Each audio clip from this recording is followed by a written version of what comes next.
Good afternoon and welcome to Two-A-Day on your Packer Link Up. Today is Sunday, August 24th, and you're watching the 5 o'clock edition. Well, the Packers offense got a big boost from having Greg Jennings return to the lineup this week against the Broncos. The Pack had been without Jennings on their offensive lineup for the preseason up to this point.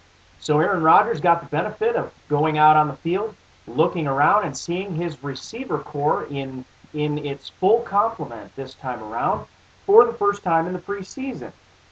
Jennings led a balanced attack in the receiver core. He had 4 receptions for 42 yards and also got involved in the offense, making an impact early with a hookup from Rodgers for 17 yards on the second play of the game. So Packers fans out there, happy to see the wide receiver core complete for the first time this preseason and looking soon to see the re-emergence of Ryan Grant as our starting running back. And so the offense, part of its ability to click, to get into a rhythm early, had to do with the return of our full complement of receivers. Um, on Friday, Nick Collins took a turn with the defensive headset, the communication device okayed by the league this past off season for the defenders to use in one helmet, a communicator with which to communicate the defensive signals. Nick Barnett is the one that usually wears that communicator, but the Packers wanted to see some other players get a chance at that in case Nick Barnett is out or they need another look. They need another player to use it. So Nick Collins getting a chance at that in the preseason game against the Broncos. Other than that, not a lot of news on the Packers side, but injuries once again. One of the headlines for the Packers this preseason has been the amount of injuries. And again, we did not escape unscathed in the game against the Broncos. So guard Josh Sitton left the field after injuring his knee on the second drive of the game. He did not come back. As I mentioned before, Coach McCarthy couldn't tell us a lot on that injury. We will keep you up to date on what exactly that injury was. Tony Mull took over for Sitton at the right guard spot on the number 1 line. Safety Atari Bigby had an ankle. Nick Collins had a neck. That was called a neck stinger. Apparently not serious, but he did not return. So Aaron Rouse, Tyrone Culver came in for the starters, Nick Collins and Atari Bigby. Also, Jarrett Bush saw some action at safety. Finally, wide receiver James Jones banged his knee in the third quarter. That was the injury that Mike McCarthy said he could have come back from, but they held him out just as a precautionary measure. One more injury. Daniel Muir did leave the game and had a groin injury during the week that he was fighting against. So McCarthy didn't have an update on his status, but we will keep you informed on that. So Packers still fairly riddled with injuries, especially on the defensive side of the ball. Not able to really put in particular in this third preseason game, their full complement of defense. And so this may be a little bit of a difficulty. There may be some rustiness. There may be some inability to play together the way they should, just because of the fact that haven't all been on the field together yet. But on the other flip side of that is the fact that we've got a lot of our starters that when they're healthy and if we play it safe and they take the field, we should see a big boost on the defense. I know the preseason thus far has been a little disappointing, the play of our defense, but once again, we are looking for a big boost when those guys come back. In other news, I know if you're like me, you have suddenly taken an interest in the Jets and how they're playing, in particular, not the Jets so much, but in how Brett Favre is doing. So I'm going to go ahead and bring in some stats every once in a while when interesting things happen. Of course, he had his first start with the Jets in the preseason last week. But this week against the Giants, defending Super Bowl champs, Brett went 9 for 12 for 96 yards.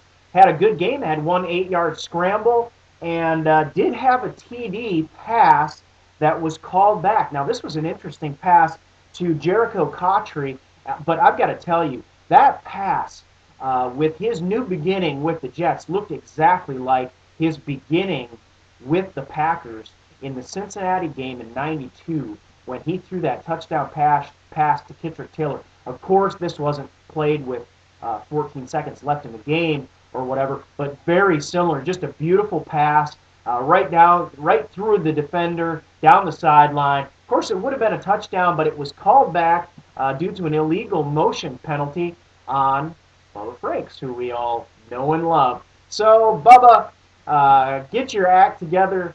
Brett, congratulations. The Jets look good. They look like a playoff team and did defeat the Giants. Of course, the preseason doesn't matter. But to me, especially since we're not going to see Brett during the regular season, he's now on an AFC team, it's really been interesting to watch him play. And I must say, after he took the field and said, I made the right choice, the minute I took the field, I knew I made the right choice. I have nothing but admiration for him, and I have nothing but interest in watching him go out and play well. Until, of course, they meet the Packers in the Super Bowl. Also, in other news, around the league, there were some very serious injuries to some very important players. Osi Umenyiora in the Giants game against the Jets did injure his knee. It didn't look like a serious injury, but reports now are that he will undergo season-ending knee surgery for cartilage meniscus in his knee to be cleaned up. So we'll keep an eye on that. Of course, you'll see it as the season progresses, whether he does take the field or not. But word right now is that his season is over, and that's a big loss, of course, for the Giants. Michael Strahan now with Osi Umenyiora out. There is a little bit of buzz around the league that there might be another retired legend coming out of retirement and emerging to a new life in the NFL. Will Michael Strahan come back with the Giants' loss of Osi Umenyiora? We don't know. My thought is no. I just don't see that happening. Michael Strahan has said no one from the Giants has contacted him up to this point, so it's premature to say anything.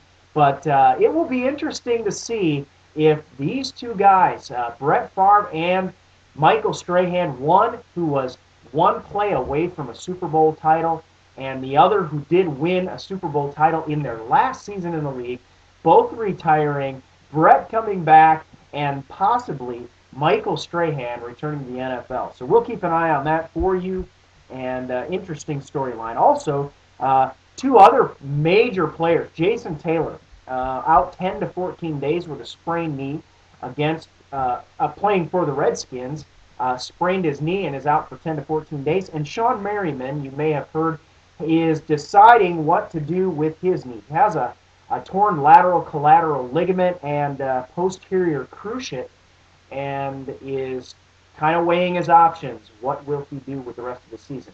Will he have surgery before the season and end his season, or will he play through the pain and have the surgery at the end? So just a few things to keep you up to date around the NFL with not a lot of news on a Sunday afternoon. We'll come back this evening and catch you up on the latest preseason scores. So be sure and tune in.